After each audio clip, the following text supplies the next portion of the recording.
Porque sabemos, meus amigos, que crises econômicas e políticas são cíclicas e um dia passarão.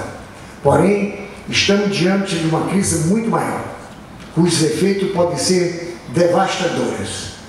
A falta de ética inunda dramaticamente nossa sociedade, com descalabros, prisões, ameaças, revelações e boatarias. Para onde estamos indo? Que legado vamos deixar para as futuras gerações? Até quando suportaremos esse quadro?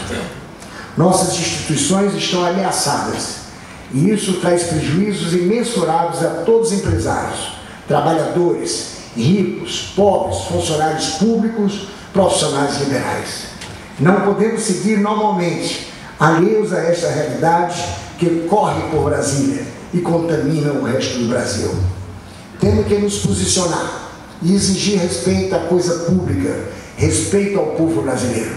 A indústria cearense comemora os 50 anos do Distrito Industrial do Maracanu, e nessa oportunidade abrimos as portas da FIEC a quantos queiram unir-se nessa empreitada cidadã. Queremos voltar a compartilhar os sonhos que historicamente florescem nessa casa. Não podemos e não vamos, meus amigos, perder a nossa vitalidade de guerreiros da cidadania. Nossa trajetória não pode ser e não será em vão.